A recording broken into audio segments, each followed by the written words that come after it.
Good morning, good afternoon, good evening, wherever you are in the world. My name's Jade, and this is the Rant.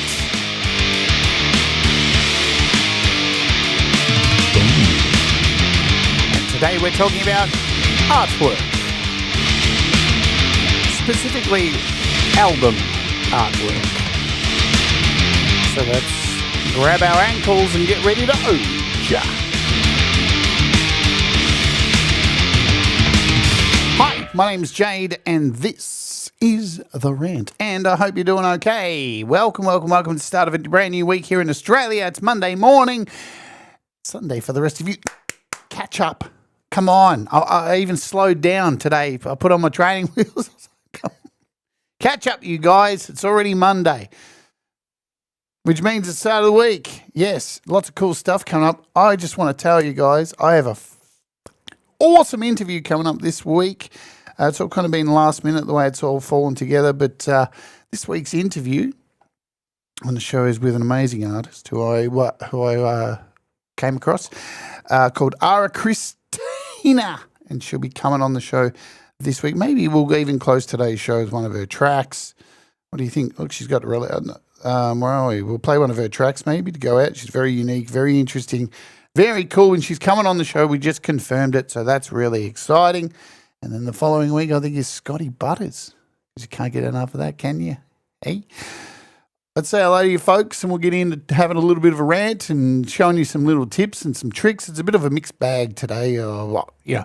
Let's be honest. I haven't planned anything. I really haven't.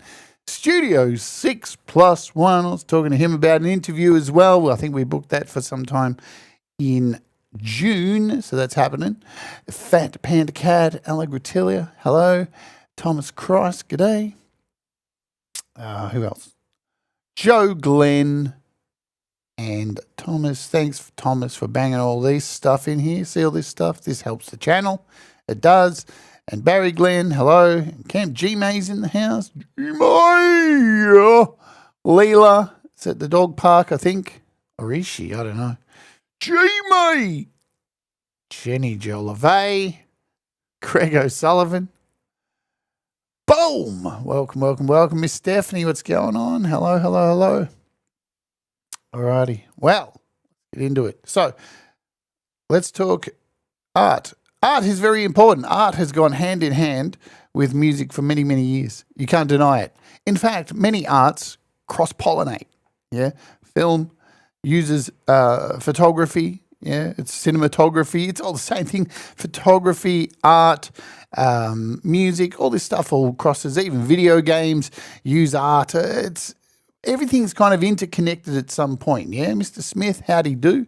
So at some point, as a musician making music, you're going to need some form of artwork, be it for your presentation of who you are, your branding, your website, your packaging, all this kind of stuff. Hugh Caldwell, kisses to you. Mwah! Oh, shit, I turned off a light instead. What? I was trying to get fancy with my Stream Deck. But art it goes hand in hand with a lot of things, yeah? Going to an art gallery recently on a walk with me really opened my eyes to this stuff, just how much art is included in so many things. Advertising for just your regular store. Normally somebody will pay somebody to do some kind of artwork, or even like you would have been to a cafe, yeah, where there's some trendy cafe where you pay way too much for coffee and you're hanging out and you look up on those blackboards up there and go, fucking hell, they're really well written. Somebody had to be paid to come in and do that. I bet there's nobody who works here who did that. It's true. That kind of stuff makes a difference. You think about it, the time you went to a coffee store that had writing on a blackboard that was terrible and unreadable compared to somebody who was all fairy and flary and all looked fantastic and you could read it and it made sense. Which one are you going to go to? This stuff is subconscious. It connects you to go, oh, I'll go back to that place. Yeah? Because art, it's like, why on the Walk With Me episodes that I go on, why are there like a whole bunch of laneways in Melbourne that are just full of graffiti, and when you go there, they're the most packed places in Melbourne? And a lot of the graffiti down there is not so good. It's art, isn't it? It's expression. I think people live in a world of like, I'd like to be this thing, but I have this thing. The normies, right? The normies who go to the grind every day have always had like some kind of ambition to be creative or whatever, and they go and they do their work and they come back and they have these dreams of wanting to be creative and do art. And why is that? It's because art surrounds you every single day, wherever you go, even the smallest things. Even the people who design little menus that get sent out to you for Chinese food, there's art involved in that, yeah? Because you want to make art that connects with people. It even comes down to that little thing, the advertising. You got delivered in your letterbox 6 annoying pamphlets last week, all for takeaway food. Which is going to be the one that you pick? Normally, it's going to be the one that looks nice. That's going to be the one you pick up first, and hopefully, their menu delivers to keep you reading. But it's art is going to pull you in there, and art has played a huge part in music, obviously. But can anybody in the chat? It's going to be too late if you're watching on the replay. Can anybody tell me which decade they think? I now remember I said decade, not century. Which decade do you think was the first album cover created for a band? Go for it in the chat. I'll give you plenty of time. I've got time. I'll just sit here and drink my coffee and you know, if I look at it this way, if I waste an hour, I may get another 1,000 subs. And by the end of the show, I'll have 4,000 subs, 45,000 subs. That's a private joke. 1920 says FPC, 1920. Ali says the 30s. Mr. Smith says 1905, very specific. The 40s we've got here. Well, Ali's got it.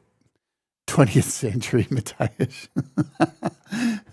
That's not a decade, you idiot. What's going on?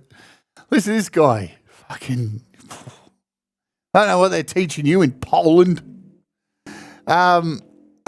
Like I have a clue. It's the 30s. Ali was right. It's the 30s. So the first recorded music package was in the 19th and early 20th centuries. Recorded music was primarily distributed on shellac discs. Shellac, a little bit of shellacking. You know that term? I gave it a shellacking, I did. Has anybody ever used that term before? Yeah? Jeebus was on the cover. Now, come on, Pete. Come on. But it's so they were 78 RPMs, the albums, and they had brown paper. For a long time, album artwork was just brown paper. What an attractive colour brown is, isn't it? Hey? What an attractive colour. It's the first colour I always think of when someone says, oh, what's your favourite colour? Oh, brown. Because there's nothing better than piece of tissue paper. Anyway. But brown's an awful colour. But yeah, they were just brown paper, no packaging, and the sleeves had little to no artwork. Very, very little. In fact, nothing. The brown, the romantic colour. Hello, darling, I love you. And I say it with brown. Hey, Chad Freeman. Isn't shellac made of bugs? Oh, Pete, don't do that. Is shellac made from bugs? Now you've got me forget artwork. Let's talk about this. Yes, shellac is made from bugs. Shellac is a natural resin selected by the lac bug, a tiny insect native to parts of India and Thailand. The lac bug secrete a sticky resinous substance of on tree branches as they feed on the sap. That sounds like what Brad did when he was here. There was this sticky substance that he left on over there, actually, just on the edge of the carpet. But anyway, there you go, Pete. Fun fact. Thank you very much, Pete. What will we do with that? Pete, you should come up here and do this. Made from, so you were listening to music on bugs, hey? How good's that?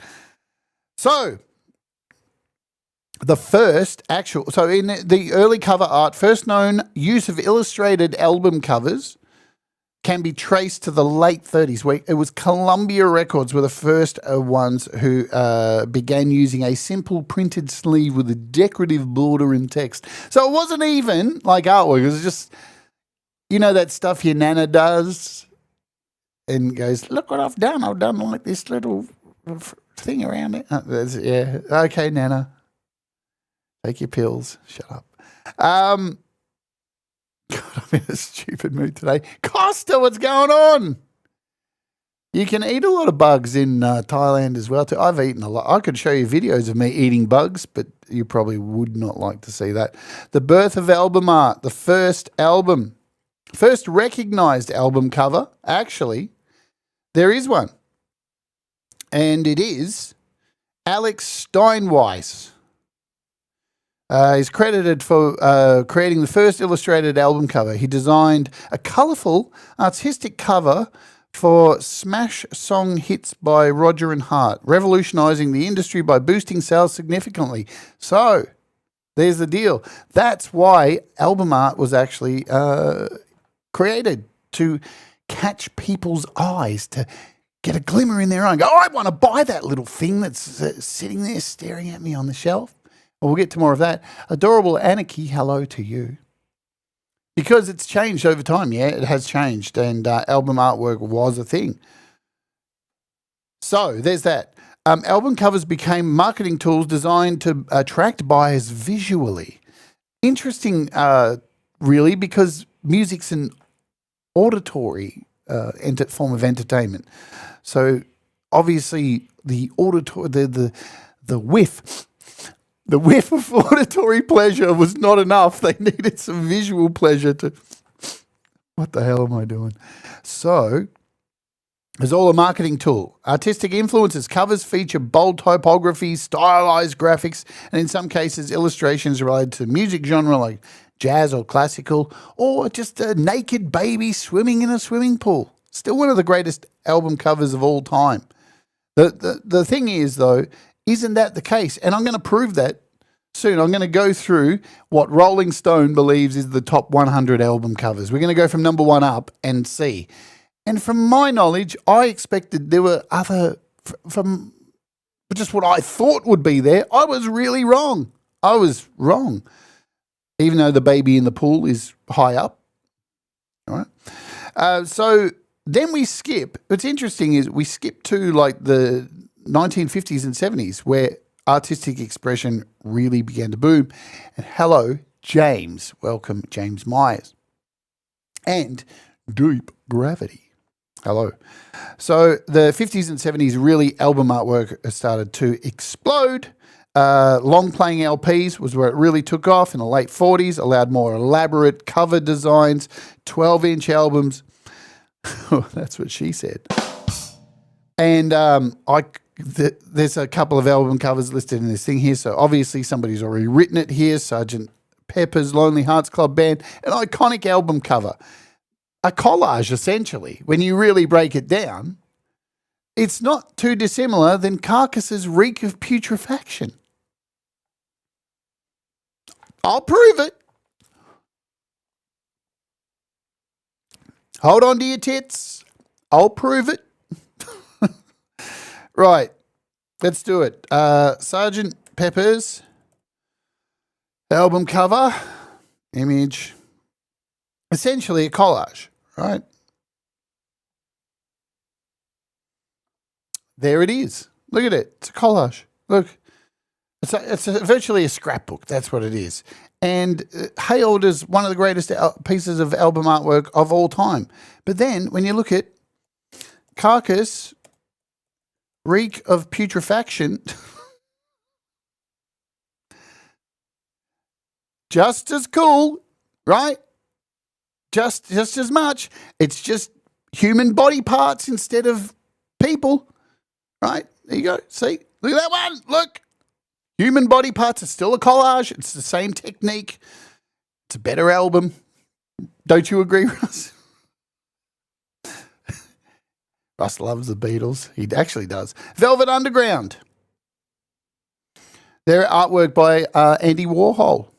See, this is, and what began happening in this period of time, more in the 70s, with revolution, music, fighting against the Vietnam War and everybody fighting back and wanting to take drugs and drop out of school and do LSD and all the stuff that came with all that. Well, people started really understanding how much value that artwork have, and there's a lot of artwork that has been done by famous artists and artists getting involved in this stuff, right? Artistic freedom. So covers became a way to express identity and mood, reflecting the evolving rock, folk, and jazz scenes. Pop art influence artists like Andy Warhol, graphic designers for what's his name, Hypnosis, who did the Pink Floyd covers. So Pink Floyd cover, everybody knows the Pink Floyd cover. It's one of the top ones, of course. I haven't even seen where it is in the list, but of course it is. 70s and 80s concept albums. Dark Side of the Moon, logos became a thing, branding. Iron Maiden began using Eddie as a mascot in the 80s, yeah? So their character that they had on all their albums, Eddie, I had all their posters on the roof and everything, and that becomes a symbol. So now we're moving away from just generic artwork as like, oh, this is an album, let's make artwork. Bands like Iron Maiden took their artwork and then formed a character, a mascot out of it, who would appear on stage with them. Yeah, appear on stage and they're fucking rocking out and doing the bass thing like this. And Nico McBrain, ugly as fuck, unfortunate. Somehow they should have got Nico McBrain to be Eddie, and they would have saved a lot of money on makeup, don't you think? But then who would have drummed? That's a thing. But Dell, hello to you. What am I talking about? I've got no idea. I don't know. But it continued on. And look, for those of you, most of us remember albums, vinyl. How many of you here in this chat or on the replay, you can answer this. It's a timeless question. How many times did you buy an album based on the artwork? Now, I know I'm not asking for a number, but maybe just a yes or no. Has this happened before? Because it happened to me so many fucking times. And especially when because I was into metal, there was so much good artwork on metal albums, right? And the problem is you would pick up the album and go, fuck, that looks awesome.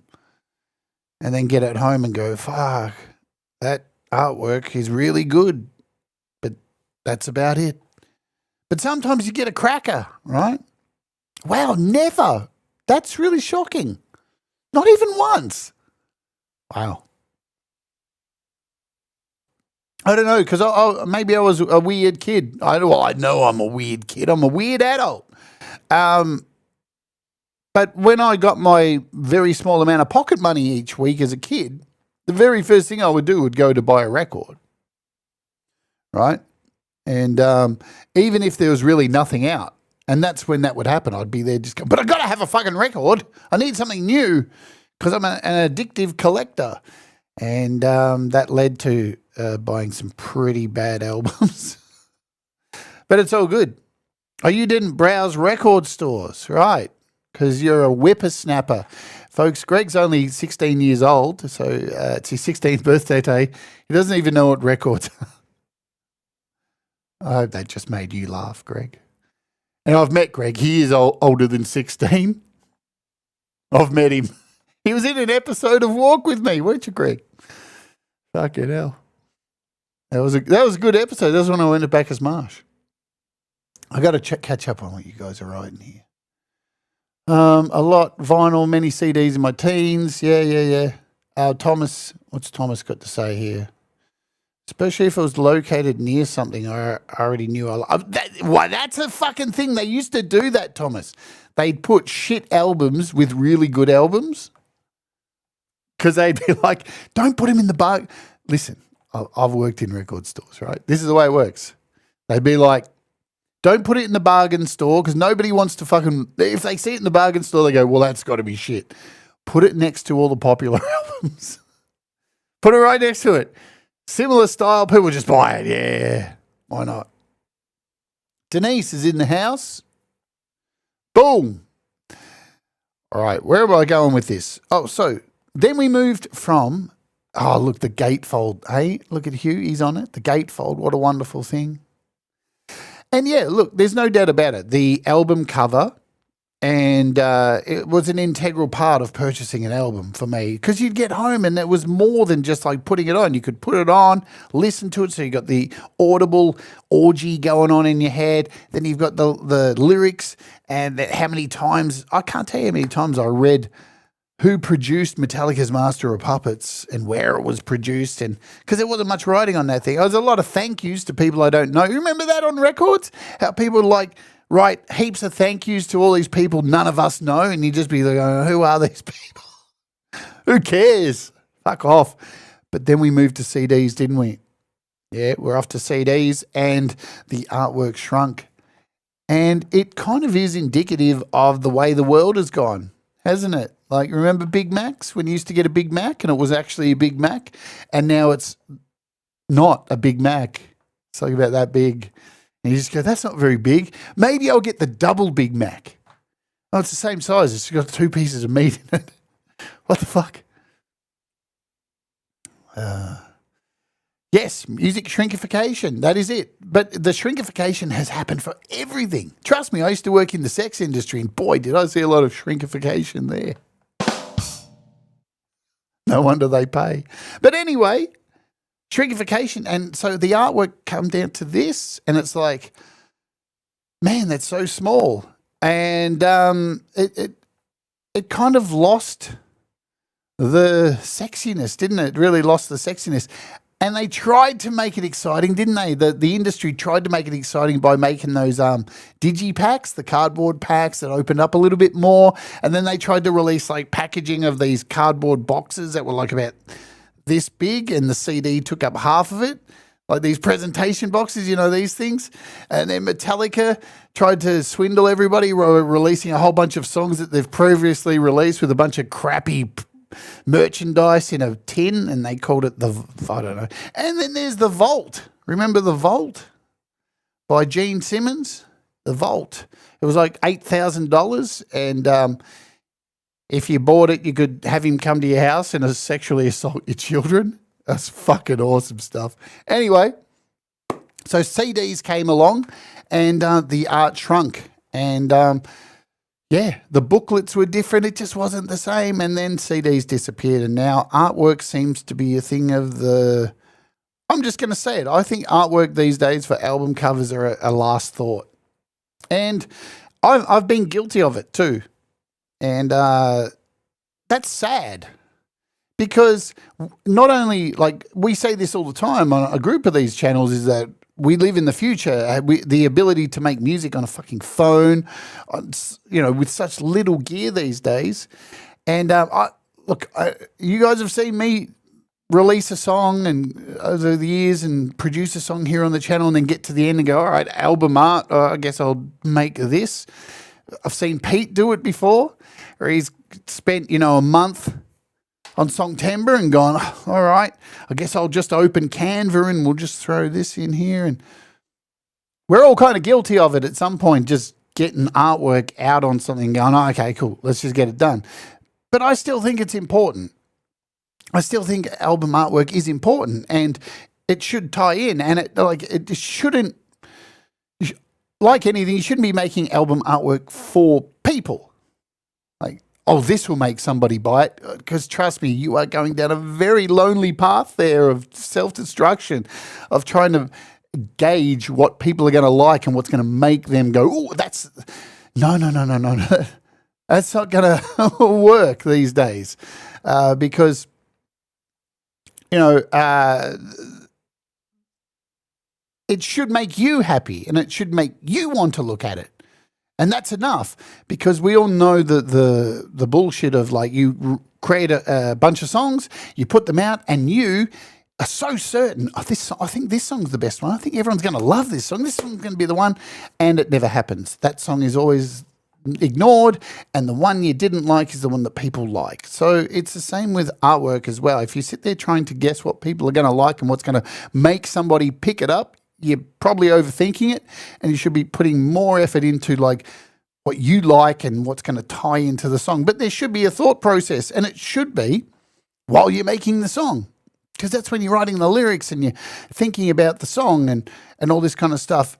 And as we're going to see in a moment, sometimes minimalist is the way. In fact, I'm just going to say it. Most of the time, very minimal is the way. The more you overcrowd things, it's, unless you're like Carcass and you're making a death metal album and you put a whole bunch of dead bodies on the front. Like, that's guaranteed always to get somebody to buy it if you're a death metal head. Unfortunately, I was forced to make some artwork for DistroKid releases. See, this is what I'm talking about. It shouldn't be unfortunately, Greg. It should be, I was excited. Barry says, I would check out the musicians who played on an album, even if I never heard of the artist. And if they were good musicians on it, then I figured it would be good. Always thought the long boxes were cool. Yeah, I thought they were cool too. Until you kind of get home and go, oh man, this is a glass half full. And more than likely, Thomas, the problem is though, it gets discarded somewhere. You put, I'll put that over there and I'll come back to it another day. And you come back to it and it's squashed. And this is the thing. I can't think of a great album cover since the 90s, says Fat Panda Cat. Well, this is where we're getting to now, because with the death of CDs, what happens? We move to streaming, and album artwork seems to be a lot less important because it's so small and it never gets highlighted unless you're a really big artist on Apple Music, and you see some of those really big artists, they get the full page with animated stuff and you just go, how do I get that? All right, I suck. Woe is me. Mr. Smith says Peter Gabriel's last album, he had 12 pieces of artwork commissioned, one for each track. Very cool. He then put out one track a month on the full moon. Oh my God. See, but this is the thing. See, Mr. Smith, that kind of thing, that's just a sheer love for what you do. That's so much intent. And see, I'm really into that stuff. I think that stuff's really cool. There's lots of stuff I do, even here on this channel, little things I put in that you probably wouldn't realize these are callbacks and things like that. I like all that stuff, and that's really cool, but most people wouldn't even know that happened. But when we move to streaming, yeah, all that sexiness, all that's gone, and artwork seems to be like an afterthought. So while we're talking about afterthoughts, we're at our halfway point. So let's run an ad, and hello, Driven to Right, also to the rant today. So I'm going to run the ad. Every day we run an ad here on the channel. You can avoid the ad by using the skip button, or just wait, or become a YouTube Premium subscriber. It's been run. You may or may not get the ad. But what I need to tell you while we're waiting, tomorrow on the show we are doing this Analog YX1 by Rob Jackson. So that is happening tomorrow. And I don't have any other shows up at the moment, but as I said at the start of today's show, this week's interview is with Ara Christina. You should check out her music. Or maybe I'll close today's show with one of her songs. She's very unique, very dark, very like nothing else you've ever heard, and that's exactly what I love. But let's, now that we've run our ad, oh, and this week I want to tell you too, in the ad section. So you guys, maybe you've been following along with me doing the Creative Hour. We did one yesterday. This week's Creative Hour is going to be a little bit different. We're making a change. Because it's my show. This week's Creative Hour, I'm taking somebody else's song that they've sent to me, and in an hour, I have to make it a full song and turn it into a full song with a full band. And that artist this week is Wolfstone Studio. So can I do that in an hour? You'll have to tune in this week. All right, let's bounce over here to, apparently, the top 100 album covers of all time, thanks to Rolling Stone. And man, when I saw this, I was like, that's the best album cover from 1979. Joy Division, Unknown Pleasures. That's number one. That. Okay. Proves a point, though. It doesn't need to be, you don't need to be fucking Van Gogh to make artwork, but it has to be something fucking interesting. It has to be unique, right? To me, I don't think that's the best one. Number 2, look at that. Even before, now obviously this has been chosen even before Sgt. Pepper's because this is a place where people go and get photos all the time. You know, it's wow. Okay. See, I would not have expected these. An American flag. Okay. This makes sense to me. This makes sense. That is iconic. You go anywhere in the fucking world and see that, you know exactly who that is. Amazing how that is so iconic, you know. But are you noticing a theme here of very minimalistic stuff? Hey, Ron, Wolfstone Studio, Patti Smith, Funkadelic. This is you got to admit this has always been a great album cover.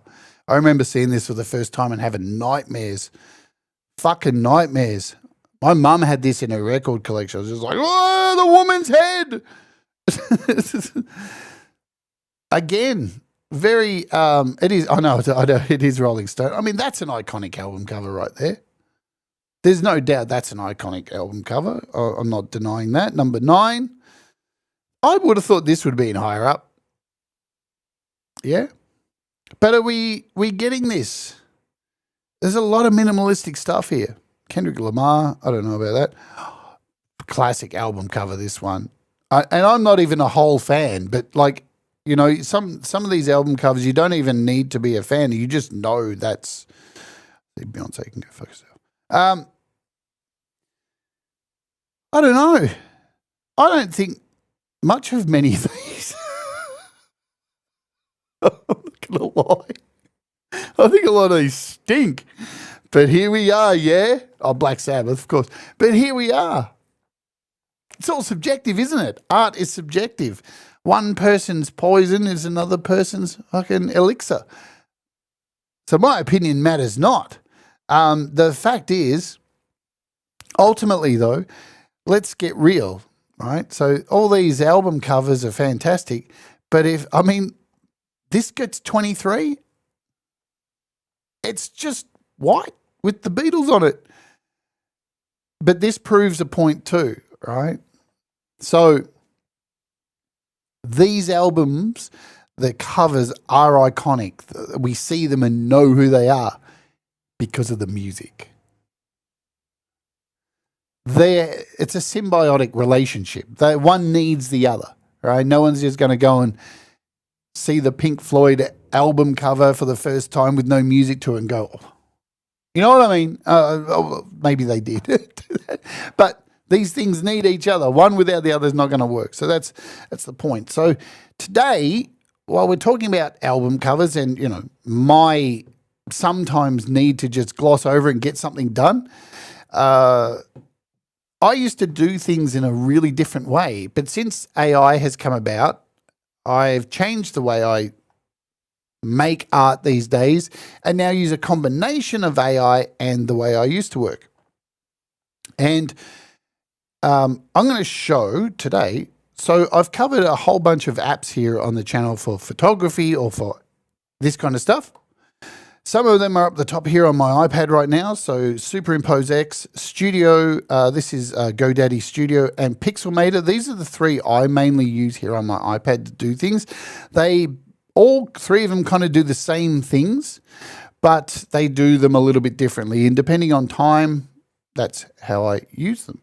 So there's a trick that I just am not sure a lot of people use. Oh, you know, you say that, Mr. Smith, and if I go all the way up to number 100, and guess what's number 100? That's 50. Load previous. You know what number 50 is? Number 100. Fucking ads. Smell the glove. It's actually number 100. So listen, if this is number 100, then I'm just going to go out on a limb and say Metallica's Black Album is somewhere in there as well, because it's virtually the same album cover, isn't it? It's just a black album cover. So, I'm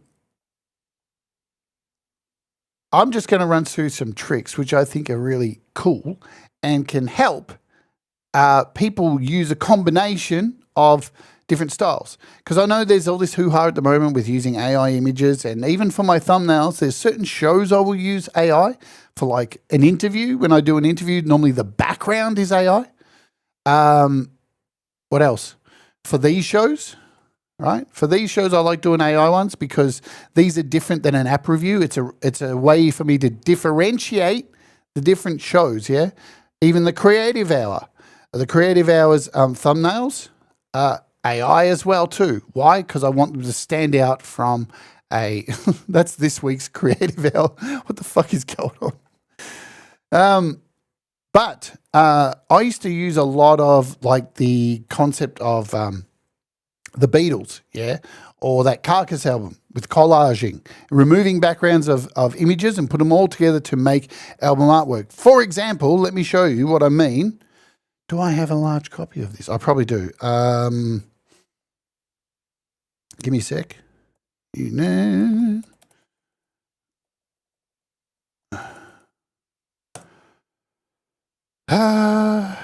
Yes. There we go. So, this album I released called Utensils. I'm not going to play it. Let me mute, make sure it's not playing. I love this artwork for some reason. Let me show it to you. So, again, this is from my Utensils album, Symphony of Stupidity.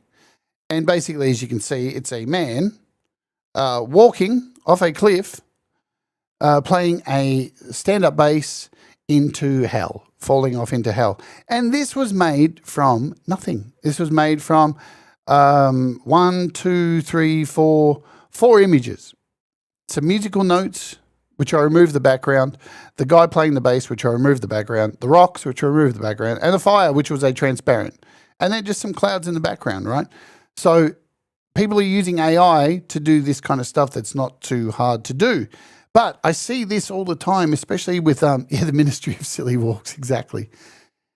I see this thumbnail everywhere, right? And somebody asked me the other day, how would I had an email about this. How would I make a thumbnail like this? And you've probably seen them before. So a thumbnail with somebody going like this, and they're in front of like say a canyon, right? And the words to the show are behind them, but they go behind their head, right? So you're still seeing the person, but this is... So I'm just going to touch over using background removal tools because they are your friend for making things like this and avoiding the whole AI stuff and or using AI stuff with your own stuff, yeah? Because you don't have to do one or the other. So I'm going to open up. This is Studio. This is GoDaddy Studio. As you can see, I use this for a lot of my thumbnails. Yeah. So these are all my templates and stuff. So I'm going to start a new thing. Today we'll create a transparent. We'll do a 16 by 9. Hey, if you're enjoying the show, hit the like. It does help, all that stuff. We've got a transparent here. And I'm going to introduce a photo, this one. So this is from a Walk With Me episode. And I'm just going to make the size of this larger. So we're about 125. There we go. So it's filled up our screen. We're ready to go. And I want to make this a thumbnail and I want to put behind it some writing. I want the writing behind my head. So what are we going to do this? I'm going to hit remove down here and remove image background. This is where removing your background, the technology we have on all this. Look at that. Look how good it is these. Look how you don't even have to do anything. It's just amazing. This is where AI shines, folks. Now, again, this can be used for album. I'm sure I'm talking about a YouTube thumbnail at the moment, but of course this can be used for album artwork. I've seen people doing this with album artwork with putting words behind them and stuff.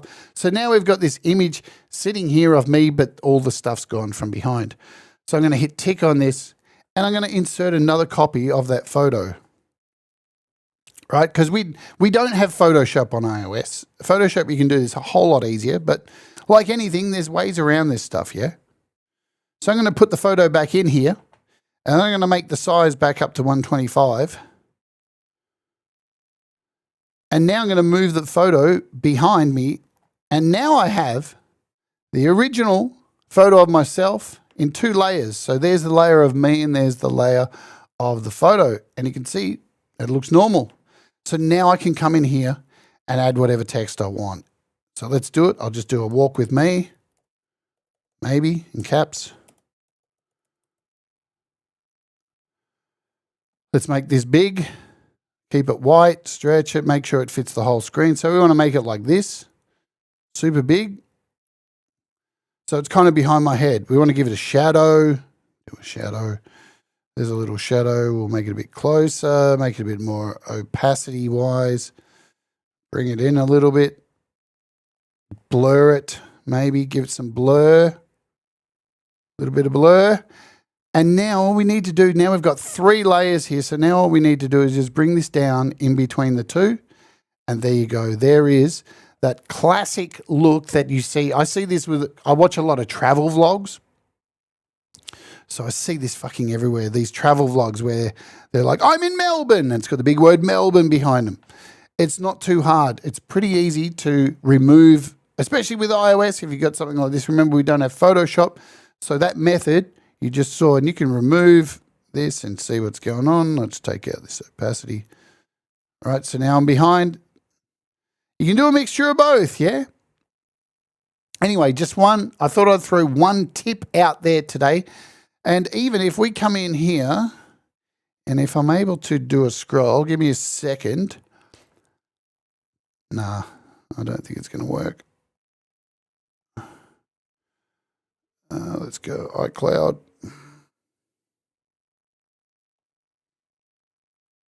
That sucks. Come back over here. Give me a second.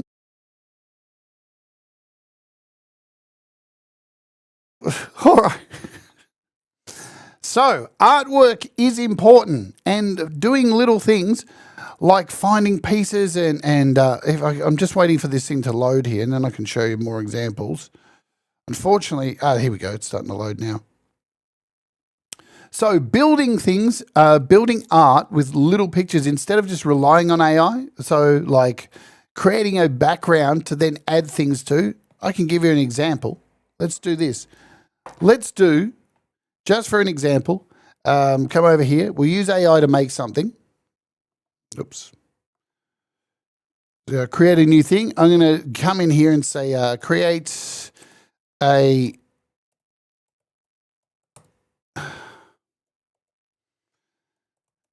fucking hell, get an album cover.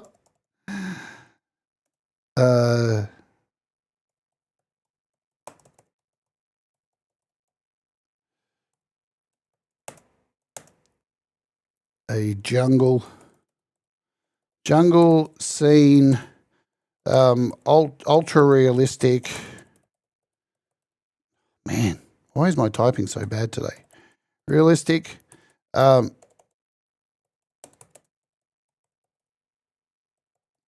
Shadows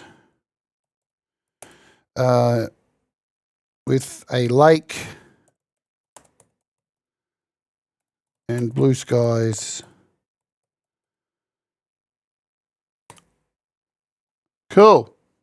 So we'll let it do its thing. And while that's doing that, I can jump over here, come over here to something like Google and say a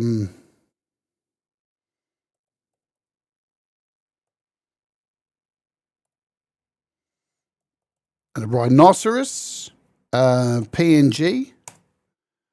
Look at this. And here we end up with a whole bunch of photos like this. Now, I'm not going to choose anything yet. And even if the background is there, you can come in and remove this stuff, right? It's super easy. So there, I didn't want text. But here's a good thing about using ChatGPT. Remove the text from this image. And you can go ahead and it's so much more powerful than anything else. You can just remove stuff and say, move my head, turn my face into a smile. You can just go in and you can even come in here and edit, like click on the photo, hit edit, and you can circle certain things that you want to maybe edit, right? See if I can, I don't think I can get out of this now. There we go. So there's a little edit button here. Maybe. There you go. So it has sorted out now my artwork with no text. I just need to reboot this. It's not responding to touch for some fucking reason. There we go. So let's download this. And we want our rhinoceros now. This is probably going to look so bad. What do we got?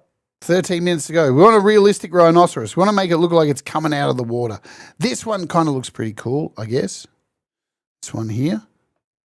So I'm going to, it's already got its background removed, but it's already got some shitty logos on it. So we don't want that one. This one will kind of do for what I'm saying, right? This will do. So we'll just save it. Now I use this app called Background Remover, which is so cool. You can just add any photo in here, just tap it, hit remove background, and it's done. Now I can save this wherever I want, can crop it, save it, send it, done. I'm going to save it to a folder. My documents, boom. And now I want to import this into my image. So let's come over here. Let's create a brand new project and create. We'll do a transparent. We'll do a square. Okay. There's our rhinoceros. Now let's bring in our image. Image goes to the back. Fill the square. Let's take this rhinoceros now.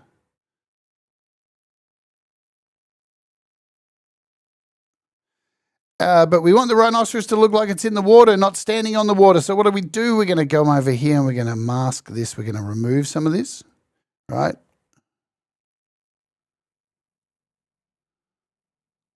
Like so. And without much work at all, there is a fucking rhinoceros standing in a fucking goddamn river in the jungle. That's how easy it is. It's nonsense. It's ridiculous, right? So you can actually make really fucking cool stuff, and that's not cool at all. That's not even proportionate. But it is really cool, easy to make really cool stuff. Minimalistic. Remember, that seems to be the thing that sells. But the point of me talking about this today is that it is important, yeah? And there's a reason why so many of us are revolting against things like, you know, obviously I'm using some form of ChatGPT. I've used Midjourney for a long time. I try not to just take things and go, all right, well, that's taken from somewhere else. And I try and use good prompts anyway. The point is art is important and it should be looked after. Do rhinos swim? Probably. Should I ask ChatGPT? Maybe it's just having a bath. You know, he doesn't need to swim to have a bath. Anyway, you're getting too technical. Off with his head. Everybody off with Moby Pixel's head. Get out. But art is important, yeah. Art is super important, and you should take a little bit more care. I'm not singling anybody out or saying that anybody's not doing it, but next time you make some music or next time you do a thumbnail or anything like that, just an extra 20 minutes just thinking about it, just having a bit of fun and making something really cool, because it does pay off. There's a reason why people out there say YouTube thumbnails are important, all right? That doesn't mean to go and make the latest trend of what everybody's doing for YouTube thumbnails. In fact, if you see somebody telling you to go and do this, that everybody's doing this new trend on YouTube for thumbnails, go fucking do something else. Don't do that. Don't go and look like everybody else, man. Right? It's the worst. It is the worst thing, because you will see it. You will see things like YouTube, probably not album covers because it doesn't work like that, but especially YouTube thumbnails. it just goes in waves. There's like all of a sudden a period of time where everybody just goes, this is the way to make a thumbnail. And then everybody just uses that thumbnail. And it's like, you don't stand out. And you're trusting somebody who has a YouTube channel with no content. All they do is just like teach you stuff. And I'm not teaching you anything. In fact, I teach nothing here. You work it all out yourself. No. But I think it was since going to the galleries on Walk With Me, it just, I don't know, it just resonated with me how important artwork is everywhere. And it got me on that episode. Everywhere I went, I'm just looking at the art behind everything, the art behind just a coffee shop, the art behind somebody who sells designer tissues. Obviously, there's a lot of thought that's gone into this stuff for designer tissues because it's probably not a really popular thing. But there is a designer tissue store in Melbourne. I went there, and boy, did I want to buy all the tissues. They smelled so good, so very good. Anyway, I'm going to split for today. It's not a big show today, just to remind you, like, these shows aren't tutorials, these rants. They're not actual rants either. They're just like these short, close to 1 hour moments of just reminding you of things that you may not have thought about for a while. And album art really is important. And I mean, I wish I had really good album art. A lot of my album art is across all the artists that I play in. A lot of the album art is disturbing, fucked up, and I like that stuff. And that's okay too. Like, think about it. Cannibal Corpse released albums with like, they had an album called Butchered at Birth. I wonder if I can find the original. Butchered at Birth. As you can imagine, it's a real family affair album. It's there it is. One of the best album covers I feel of all time. What's the other one they did? Cannibal Corpse. Tomb of the Mutilated. Yeah, there we go. Look at that one.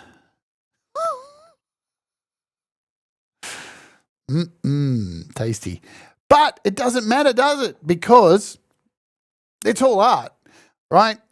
I watched there's this really fucking bizarre video that's on YouTube. Back in the day, I'll finish on this because it's kind of funny. Finish on this. So, see if I can find it. Couchman, heavy metal. Yeah, here we go.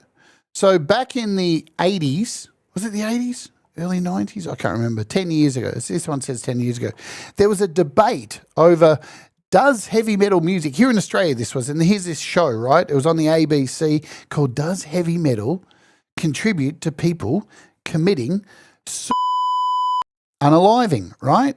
And these people seriously sat around and talked about heavy metal being a fundamental cause of people taking their own lives. Utterly ridiculous. And this guy blamed it all on the artwork, and he said that the sound of the guitars affects your brain so much it makes your guts fall out, and then you want to murder people.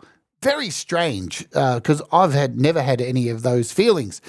But they, because of this show here in Australia, the Australian government deemed a whole bunch of bands here in Australia as unsavoury, and they removed all their albums from the shelves. Pungent Stench, Cannibal Corpse, all these album covers were, and I was at this shop called Metal for Melbourne the day when Customs came in and fucking removed all these album covers. Now, you tell me if this is offensive, because I don't think it is. In fact, Scotty Butters wouldn't think this is offensive because the album artwork is called Bin Corp Buttering, and it's two corpses, decapitated corpses, kissing. And it doesn't even have any blood on it. Do you know why they banned it? Because it was deemed as homosexual. So, the lesson is, folks, you can't even be gay when you're dead. And I think that's the end of the show. So I think we learnt everything we could today. You don't even bother being gay, even when you're a corpse. They'll come after you and they'll lynch you. Yeah. Anyway, I love artwork. I love seeing what people do with their music and their art. I love the whole concept of branding. We've done shows on this here about branding as well, and colors and art and how they work with who you are, right? I use specific colors that I use for my whole branding and all that kind of stuff, and art is important. So, this is the reason even us musicians are pissed off with AI stealing artist money. But ultimately, I always think when somebody says to me, but you should be paying an artist to do your work. There is no artist that would take my money to create the rubbish that I put. So I wasn't going to pay anyone anyway. So nobody's losing. Okay? I've never paid anybody for art and probably never will unless hang on, I actually have paid for art. I paid for art for, let's see, what did I pay for art for? I think it was it was for my Despised album, I think.